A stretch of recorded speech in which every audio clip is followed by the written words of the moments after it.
Thank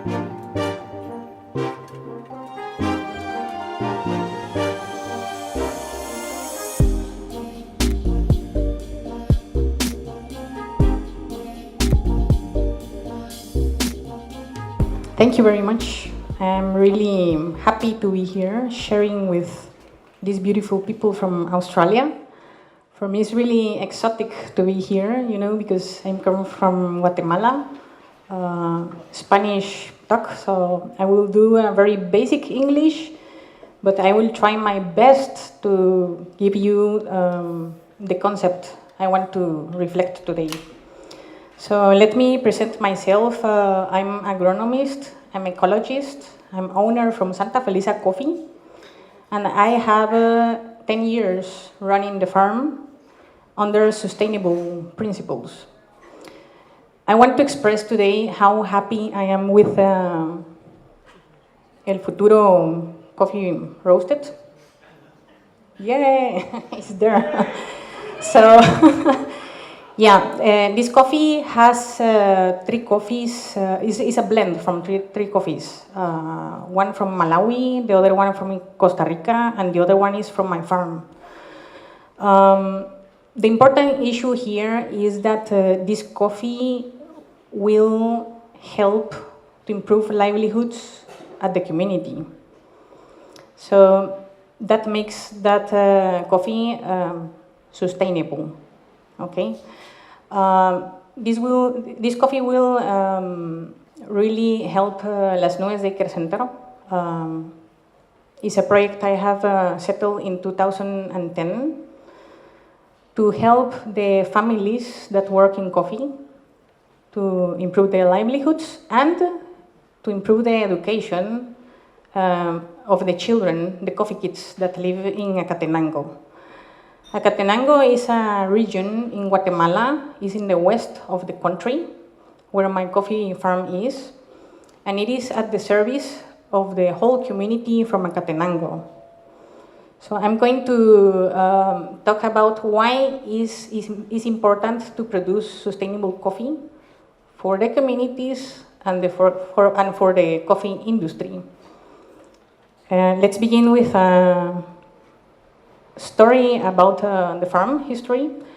In 2008, we introduced different varieties to the farm, from which we are producing 8 now. In the time we introduced more than 20. We have studied each one to see how they were behaving inside of the farm. And then we began to do different wet mill process in order to modulate the crop profile. We have really interesting results with that. In 2013, we settled our own copying lab in order to know the terroir of our own coffee.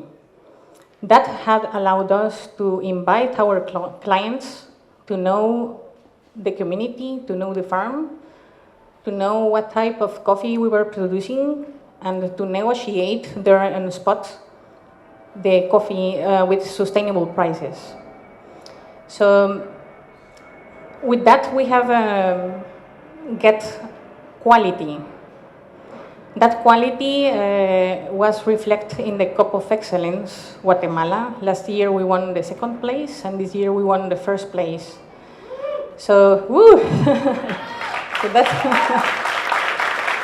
thank you. So with that, yeah, we are very happy with the results.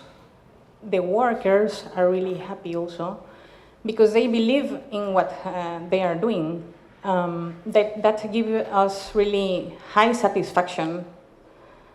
But now I'm just talking about quality, and I'm talking about prices. But what else we need to take in? What else we need to consider to produce sustainable coffee? I will explain that through things that facts that affect producing sustainable coffees. From my point of view, the first thing that will affect my sustainable coffee production is the coffee price. You know, the coffee price is really volatile. It goes up and down. So I have faced this threatened by flat prices. In 2005, I have decided to say my clients, okay, this is my flat price that will cover my cost of production.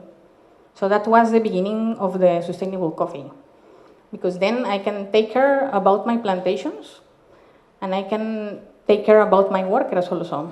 They need to be happy, they need to be rewarded in a good way to feel that what they are doing is worthy to do it. So flat prices is one principle for sustainable coffee to cover cost of production. Then the climate change. Everybody knows that the climate change is real. For example, in 2011, we have the rust pandemic in all Central America, and that really had affected the coffee plantations. Also, in Guatemala this year, everybody is talking about that the production is lower because last year we didn't have rain. So that's climate change. So I'm going to talk about how, as Santa Felisa has mitigated this climate change. It's beautiful because we really work under ecologic conditions. And the other issue that threatens sustainable coffee community and the production of sustainable coffees is seasonal work. So let's go to a deep insight about what is that. Climate change. How I face it with forest shade. In the farm, we use 70% of shade, and that will help that I don't get like extreme temperatures inside of the coffee plantation. So that helps with the resilience. It helps the plants to don't be stressed. So diseases will not come so easy. It's like when we are weak, we get very easy a cold. So the plants are the same. Also, we are going to have a recycle of nutrients, so roots are going to be healthy. The plant will be in a good condition under the nutritional way, and we help also to the ecologic landscape. Acatenango is really mountains, so coffee plantations can help to preserve the mountains full of trees that we all know the trees are important for the planet. Yeah. And then, all this will help us to have safe pest management. Seasonal work. I made this graphic to show the reality in all Central America. What happened in Central America is that harvest is made by picking coffee in a selective way. The selective way will help us to have only ripened cherries that will give quality. You know, Central America has potential in quality, but what happened with the workers at the coffee plantations? The green bars are representing the agronomic work in my plantation, and the blue bars are representing the pickers. You know, the harvest season, everybody needs more people that will get all the coffee from the plantations. So what happened with all these people that work picking coffee? They have work only 5 months per year, and then the rest of the year they have to migrate, or they have to look how to travel to other communities to find work. They are really important for quality in coffee. You know, they are the pickers. Without the pickers, we don't have coffee. So that's why in 2010, I have decided to settle a daycare center in Acatenango. So the parents can leave the kids in a safe place and they can go to work to other places. That really have a good impact at the coffee community. And what we do also is to reinforce education to the kids. So now I'm going to show some of the work we do at the daycare center. We provide balanced meals to the kids. We have 55 kids, so they receive breakfast and nutritional snacks in the morning. They receive lunch, then nutritional snack in the afternoon. So the nutrition is complete.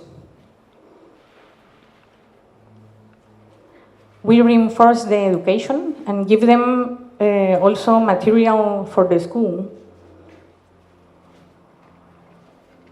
We also give them medical checkups. And we have a vegetable garden for food safety. So this really is an investment for the future of a coffee community. And with this, we are helping with the economy of the families. We are helping with the education, and we are helping with the nutrition of the kids. So the impact is really high to the community, and that makes sustainable coffee. We are working with the environment, with ecology. We are working with the economy, and we are working for the people, the community. Now I'm going to show a video about what we do at the daycare center. It's a real video. We have an interview with mothers and the kids.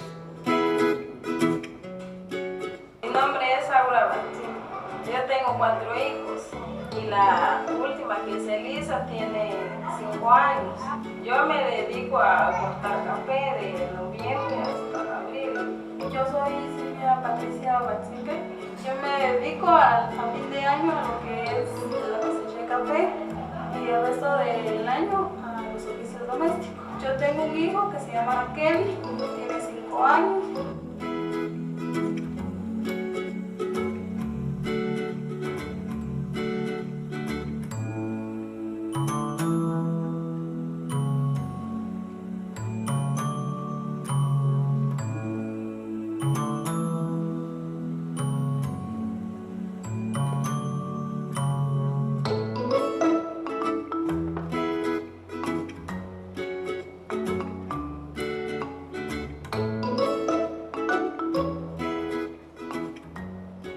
A las nubes, ya que aquí me lo cuidan y les enseñan en la formación de la educación. Elisa la vengo a dejar aquí a la guardería, porque aquí la ayuda bastante, porque ella está aprendiendo bastante. Porque se queda en mi casa, sí está bonito, pero no aprende nada. En cambio aquí aprende bastante, ya conoce las letras, los números. Yo la vengo a dejar aquí porque yo soy madre viuda y me cuesta bien con ella. Por eso la vengo a dejar aquí. Como está pequeña, no me la puedo llevar todavía a cortar café. El beneficio que yo tengo de traer acá a Kevin es de que, aparte de cuidarme, también tiene lo que es alimentación, educación, ¿verdad? Y el desenvolvimiento con otros niños. Yo cuando sea grande quiero ser soldado. Yo quiero ser policía. Yo cuando sea grande quiero ser bombero. Yo cuando sea grande quiero ser policía.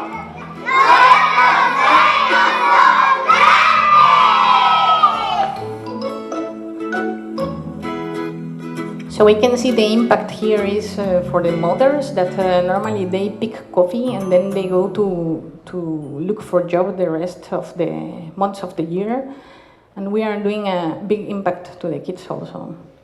So with this I want to reflect how important it is to support projects at the coffee communities to improve the livelihoods of the people that work to produce really quality of coffee.